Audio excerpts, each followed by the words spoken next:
नमस्कार मित्रों, स्वागत है आपका अपने YouTube channel pathfinder institute Kanpur में। दोस्तों, इसके पहले वाले वीडियोज में हम लोगों ने 46 नंबर तक सॉल्यूशन निकाल लिए थे और आज हम लोग देखते हैं क्वेश्चन नंबर 47। इसका सॉल्यूशन निकालने वाले हैं।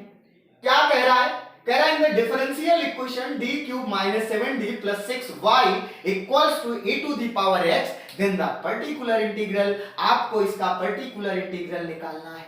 आपने बीएससी क्लासेस में डिफरेंशियल इक्वेशन पढ़ी थी, तो वहां पे कॉम्प्लीमेंट्री फंक्शन और पर्टिकुलर इंटीग्रल निकालना आप लोगों ने सीखा होगा, निश्चित रूप से सीखा होगा।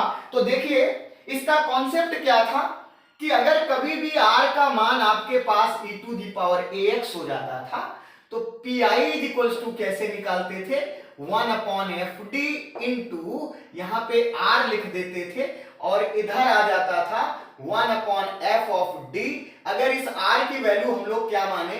e to the power ax, तो देखिए आपके पास क्या आ रहा है कि जो ये d होता था एफ डी में, तो इसका pi आप निकालते थे कि जो ये d होता था, इस d के स्थान पे क्या रख देते थे? a रख देते थे और इस फंक्शन को एज इट इज लिख देते थे। ये हमारा pi निकालने का तरीका था। वहां पे हम लोग यहां पर भी ऐसे ही कुछ करने वाले हैं। ये आपका fd है और ये r की वैल्यू है, कुछ लोग इसे q भी बोल देते हैं, जैसे भी समझना चाहो। तो मैंने कहा भाई इसका आपको क्या करना है? pi निकालना है। तो मैंने कहा भाई यही वाला कॉन्सेप्ट लगा दो। तो आप देखिए कॉन्सेप्ट जैसे ही ये वाला आप लगाओगे, तो इसका देखिए pi क्या आएगा? आप लिख देंगे pi is equals to 1 upon F D का मतलब d का फंक्शन, यानी d cube minus 7d plus 6 into e to the power 2x, ऐसे लिख सकते हो। अब देखिए जहां जहां d आएगा वहां पे हमें क्या रखना है? a रखना है। और यहां पे देखिए ax लिखा है, तो a के स्थान पे बेटा कितना है? 2। तो जहां जहां d है वहां पे क्या रख दिया जाए? 2 रख दे। तो ये 2 का क्यूब कितना मिल जाएगा? 8 माइनस 7 इंटू 2 कितना मिल जाएगा?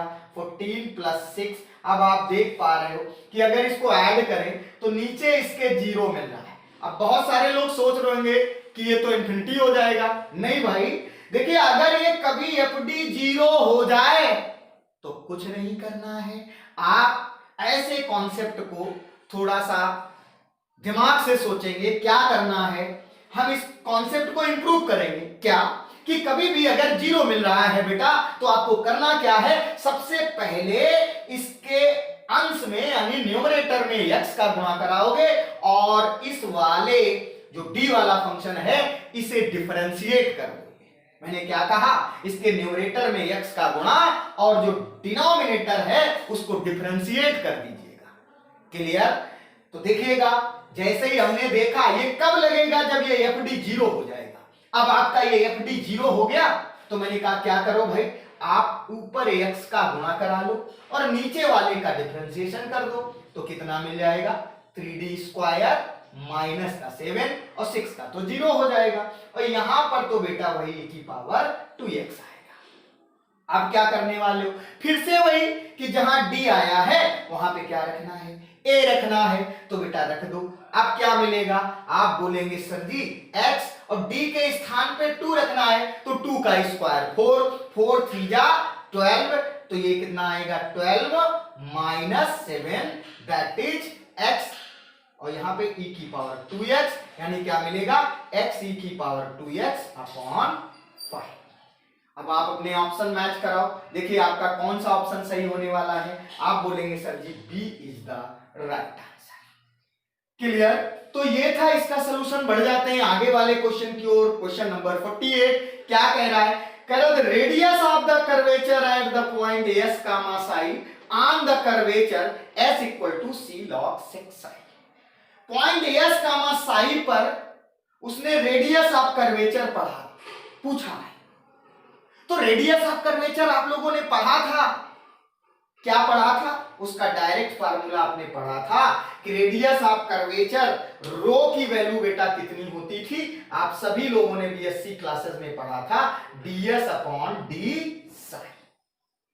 अब जाहिर सी बात है आपको ये वाला फंक्शन देखिए दिया गया है s equals to c log sec Sai.